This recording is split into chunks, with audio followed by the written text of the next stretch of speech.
Assalamualaikum warahmatullahi wabarakatuh. Kami dari kelompok 2 akan membawakan materi dengan judul pengukuran daya. Oke, sebelum masuk ke materi, izinkan saya untuk mengenalkan anggota dari kelompok kami. Dapat dilihat di layar yang tertampil, kami ber-13 adalah anggota kelompok 2 yang menyusun paper dan juga PowerPoint ini. Oke, langsung saja kita masuk ke materi pertama, yaitu ada jenis-jenis pengukuran daya. Dalam jenis pengukuran daya ada 2, yaitu pengukuran langsung dan juga pengukuran tidak langsung. Sebelum masuk ke jenis pengukuran daya, kita harus tahu dulu nih apa itu daya. Daya adalah besaran yang menyatakan laju aliran energi listrik pada suatu rangkaian. Nah, pengukuran langsung dan juga pengukuran tidak langsung adalah jenis dari pengukuran dayanya. Pertama, dari pengukuran daya dalam rangkaian DC. Dalam rangkaian DC itu ada beberapa metode. Metode pertama yaitu metode wattmeter. Menggunakan metode wattmeter yaitu menggunakan langsung alat wattmeter untuk mengukur daya dari si beban tersebut. Jadi nilai daya akan langsung tertampil di displaynya. Jika menggunakan wattmeter analog tergantung dari nilai skala yang terukurnya. Kemudian ada metode voltmeter dan ampermeter. Kalau dari metode wattmeter tadi, metode barusan, itu merupakan metode pengukuran langsung. Sedangkan metode kedua yaitu metode voltmeter dan ampermeter merupakan pengukuran tidak langsung. Kenapa tidak langsung? Karena dia tidak langsung ada nilai dari daya tersebut.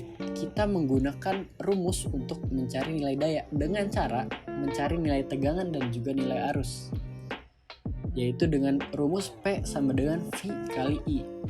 Itu pada rangkaian DC. Kemudian pada rangkaian AC. Pada rangkaian AC itu ada 3 jenis daya, daya reaktif, daya semu, dan juga daya aktif. Nah, kita bahas metodenya. Metode pada mengukur rangkaian arus AC itu sama. Dia ada metode wattmeter dengan menggunakan wattmeter langsung, yaitu pengukuran langsung. Kemudian ada juga pengukuran tidak langsung menggunakan metode voltmeter dan ampermeter.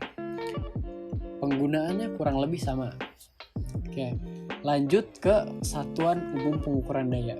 Ada watt, yaitu dasar pengukuran daya yang umum digunakan untuk peralatan listrik rumah tangga. Kemudian ada kilowatt, digunakan untuk mengukur beban yang lebih besar. Megawatt mengukur daya dalam skala lebih besar.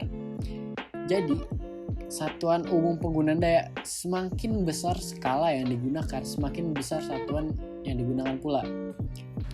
Kemudian ada alat-alat pengukuran daya. Wattmeter, seperti yang disebut sebelumnya, wattmeter adalah alat ukur daya yang langsung mengukur nilai dari beban dayanya. Ini lebih umum digunakan karena nilainya langsung tertampil di display dari wattmeter tersebut. Kemudian ada power analyzer, yaitu dengan menganalisa daya komprehensif dengan informasi detail tentang kualitas dari daya tersebut. Kemudian juga ada power factor meter, mengukur daya dari rangkaian, dan dari pengukuran tersebut menunjukkan efisiensi dari penggunaan daya-daya beban yang digunakan. Selanjutnya, prinsip pengukuran daya. Pengukuran daya merupakan salah satu prinsip dalam pengukuran besaran listrik. Pada prinsip pengukuran daya dibagi menjadi 3 bagian, yaitu pengukuran daya aktif, pengukuran daya reaktif, dan pengukuran daya semu. Yang pertama ada pengukuran daya aktif. Daya aktif yang disimbolkan dengan huruf P adalah daya yang benar-benar digunakan oleh beban listrik untuk melakukan kerja. Jadi, pengukuran daya aktif ialah pengukuran daya yang dikonsumsi oleh perangkat yang mengubah energi listrik menjadi pekerjaan yang berguna. Dan untuk pengukuran daya aktif dapat dilakukan dengan menggunakan wattmeter. Yang kedua ada pengukuran daya reaktif. Daya reaktif yang disimbolkan dengan huruf Q adalah daya yang digunakan oleh beban listrik untuk menghasilkan medan magnetik atau medan listrik.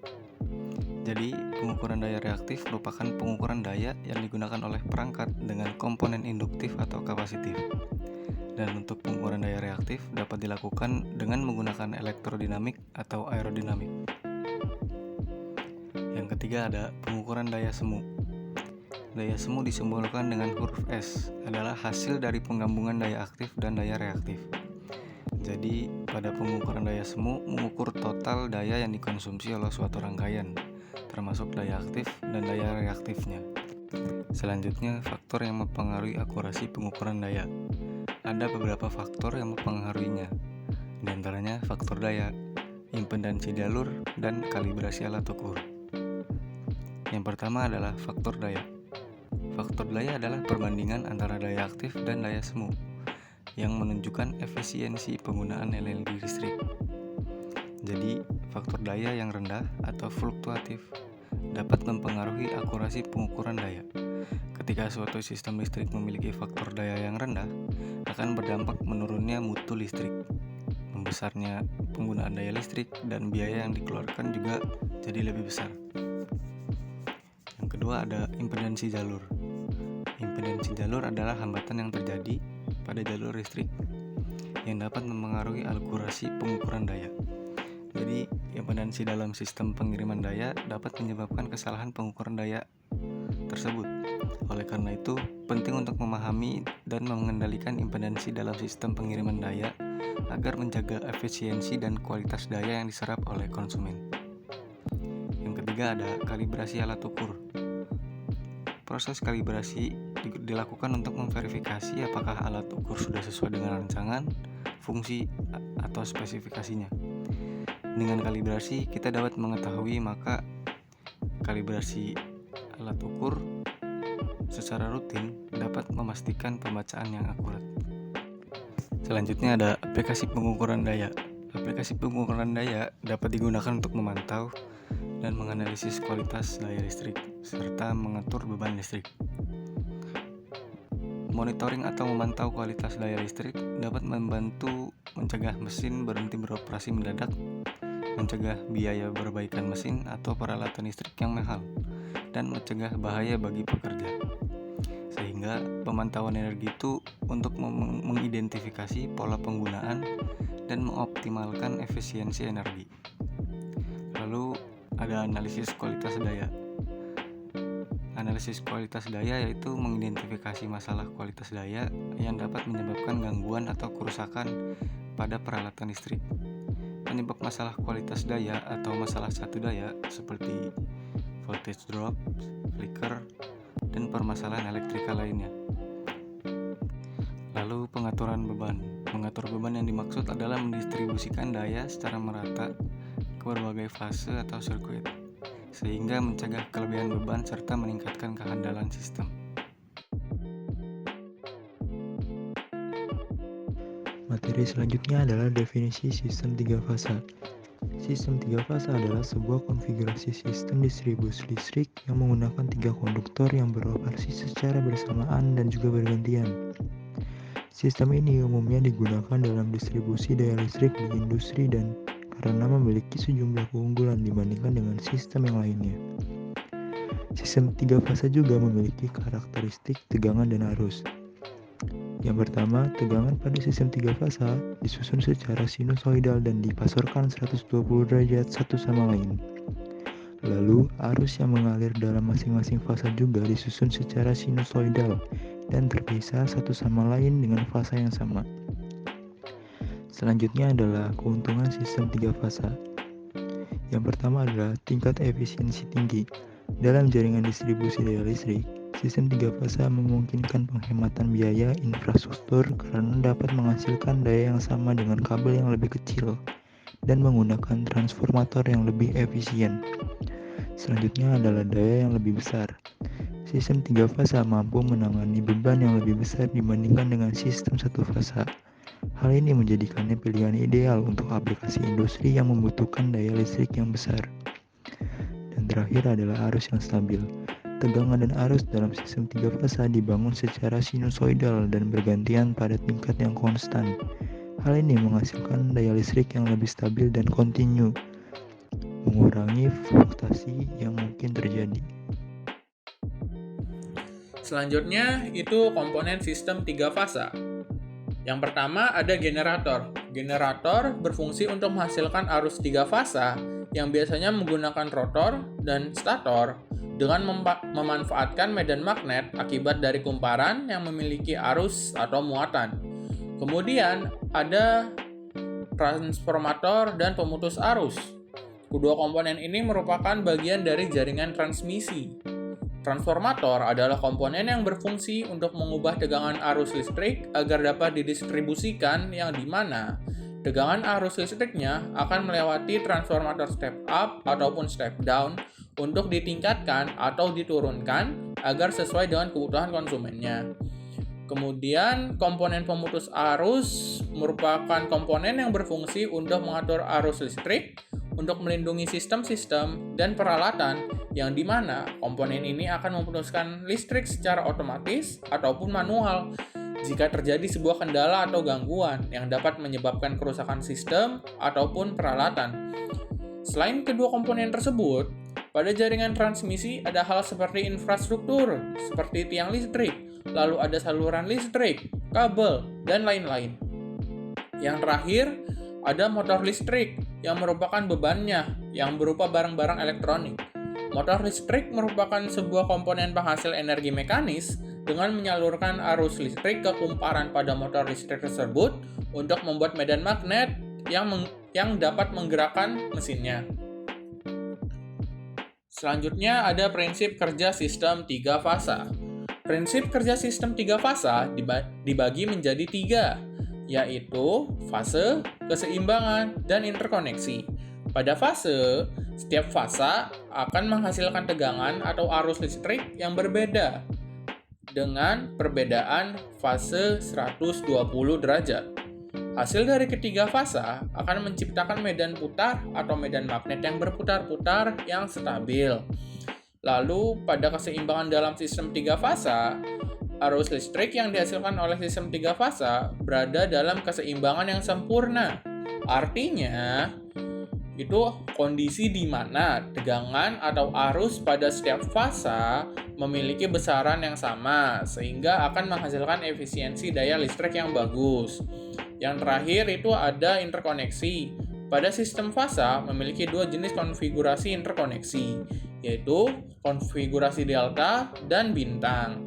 Yang ketiga fasa akan terhubung pada konfigurasi tersebut sehingga akan memiliki muatan listrik yang setara karena saling berbagi muatan yang akan menciptakan aliran listrik yang stabil dan efisien. Selanjutnya adalah aplikasi dari sistem 3 fasa. Seperti yang diketahui, sistem 3 fasa merupakan metode pengiriman listrik yang menggunakan 3 kawat fasa, yaitu fase A, B, dan C, untuk membelah beban listrik menjadi 3 bagian yang seimbang. Adapun contoh aplikasi dari sistem 3 fasa antara lain motor listrik, jaringan pintar atau smart grid, dan transmisi tenaga. Motor listrik dalam sistem 3 fasa banyak digunakan dalam motor industri yang memungkinkan daya yang lebih besar dan perputaran yang stabil. Motor listrik 3 fasa bekerja berdasarkan prinsip induksi elektromagnetik. Ketika 3 fasa dari sumber daya listrik AC diberikan pada gulungan-gulungan stator atau bagian tetap dari motor, medan magnetik putar terbentuk. Medan ini kemudian menginduksi arus dan rotor yang berputar, menciptakan gaya untuk menggerakkan rotor ini. Motor listrik 3 fasa sangat dihargai karena efisiensinya, kinerja stabilnya, dan kemampuannya untuk menangani berbagai beban dengan baik. Penggunaan yang luas dalam berbagai aplikasi industri dan konsumen menandai pentingnya motor ini dalam sistem 3 fasa. Contoh selanjutnya adalah jaringan pintar atau smart grid. Sistem 3 fasa memainkan peran penting dalam penyimpanan energi di mana input dan output daya yang efisien diperlukan. Jaringan pintar atau smart grid merupakan evolusi dari sistem distribusi listrik tradisional yang memanfaatkan teknologi informasi dan komunikasi untuk meningkatkan efisiensi, keandalan, dan keberlanjutan jaringan listrik. Dengan teknologi yang terus berkembang, implementasi smart grid menjadi semakin penting dalam menciptakan sistem energi yang lebih adaptif, cerdas, dan ramah lingkungan. Contoh selanjutnya adalah transmisi tenaga. Dalam sistem 3 fasa digunakan untuk mentransmisikan daya listrik jarak jauh melalui jaringan transmisi tenaga. Transmisi tenaga dalam sistem 3 fasa merujuk pada proses mentransfer daya listrik dari sumber produksi ke titik distribusi atau konsumen menggunakan konfigurasi 3 fasa. Yang mana ini merupakan bagian penting dari suatu infrastruktur listrik yang memungkinkan transfer daya dalam jumlah besar dengan efisiensi tinggi. Transmisi tenaga dalam sistem 3 fasa memiliki peran utama dalam menyediakan pasokan listrik yang andal dan efisien kepada konsumen. Dengan teknologi yang terus berkembang, upaya terus dilakukan untuk meningkatkan keefisienan dan keandalan transmisi listrik, serta untuk memperluas kapasitas transmisi guna mengakomodasi pertumbuhan kebutuhan energi yang terus meningkat. Adapun kesimpulan yang didapat, pengukuran daya sangat penting untuk memahami dan mengoptimalkan penggunaan energi. Dengan menggunakan alat dan teknik yang tepat, kita dapat memastikan penyampaian daya yang efisien dan dapat diandalkan. Ya, mungkin sekian presentasi dari kelompok kami. Kurang lebih mohon maaf. Assalamualaikum warahmatullahi wabarakatuh.